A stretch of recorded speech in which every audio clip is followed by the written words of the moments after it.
दोस्तों, आज की कहानी है सौतेली माँ। तो चलिए कहानी शुरू करते हैं।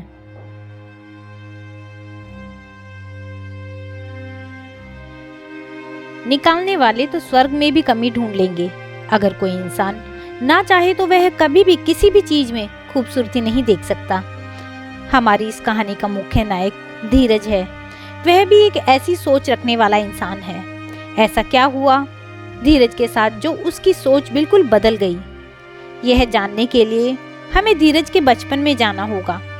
धीरज ना तो पढ़ाई में अच्छा था, ना ही उसे अन्य चीजों में खास दिलचस्पी थी। वह बचपन से ही एक शांत और शर्मीला बच्चा था, इसलिए उसे हर छोटे बड़े कार्यों को अंजाम देने में काफी परेशानी होती थी। यहाँ तक कि उसकी सौतेली माँ भी उसके किसी काम से खुश नहीं होती थी। दरअसल धीरज की माँ और धीरज के पिता एक दूसरे के कॉलेज के समय से ही एक दूसरे को प्यार करते थे। और किस्मत का खेल तो देखो, धीरज के पिता की शादी भी धीरज की माँ से खुशी खुशी हो गई।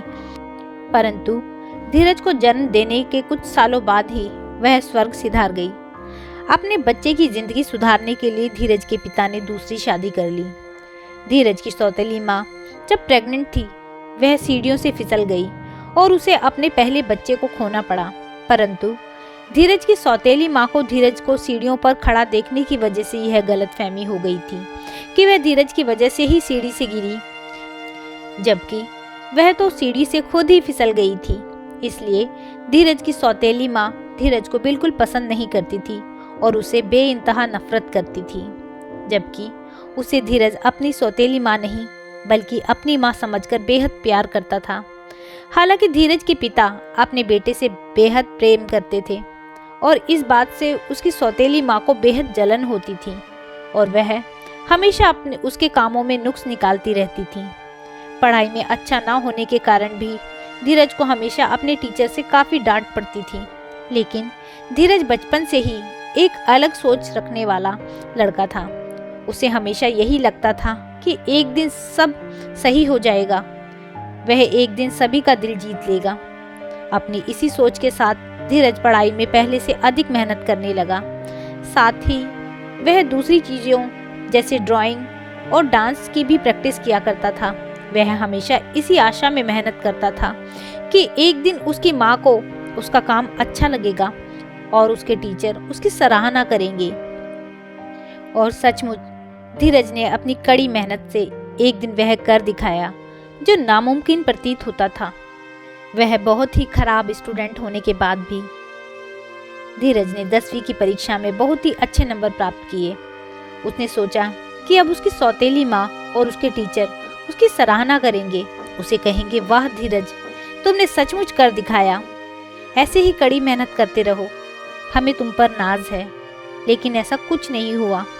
जब धीरज ने अपनी माँ और अपने टीचर को रिजल्ट दिखाया तो उसकी सराहना करने की जगह उसकी सौतेली माँ और टीचर ने धीरज को खूब डांटा। क्यों? क्योंकि धीरज अपनी क्लास में फर्स्ट नहीं आया था। इतने अच्छे अंक लाने के बाद भी धीरज को सिर्फ यही सुनने को मिला कि वह फर्स्ट क्यों नहीं आया। अपने टीचर और अपनी सौतेली माँ की बातों को सुनकर धीरज का जैसे दिल ही टूट गया था। लेकिन धीरज भी हार मानने वाला कहाँ था। धीरज ने और मेहनत करने की ठान ली और उसने मेहनत की भी। उसने न सिर्फ 12वीं की बल्कि अपने कॉलेज की परीक्षा में भी अच्छे नंबर लाने के लिए कड़ी मेहनत और लगन से पढ़ाई की। लेकिन फिर से हर बार की तरह ना तो धीरज की सौतेली माँ को उसकी मेहनत दिखाई दी और ना ही उसके टीचर को उसके अथाह प्रयास दिखाई दिए। उसकी सौतेली माँ और उसके टीचर दोनों ही धीरज को हमेशा यही कहते थे कि वह हमेशा अपने दोस्तों के पीछे ही रहेगा, चाहे वह कितनी भी मेहनत क्यों ना कर ले।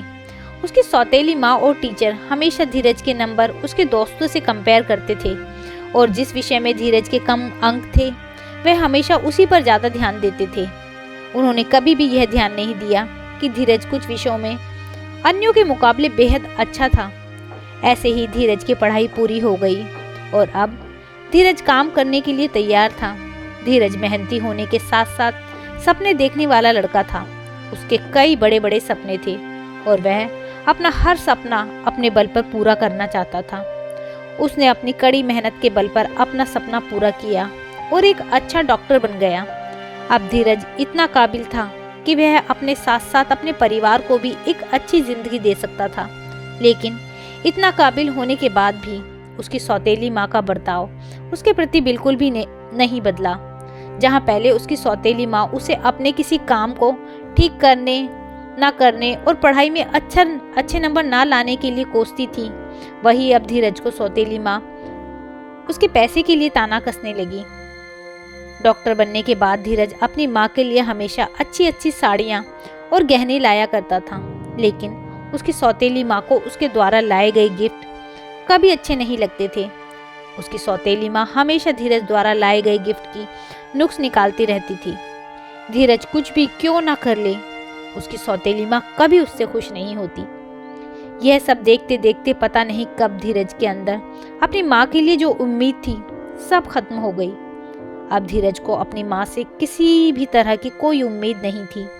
धीरज इस कदर टूट चुका था कि वह अब खुद भी अपनी सौतेली माँ की तरह ही हो चुका था।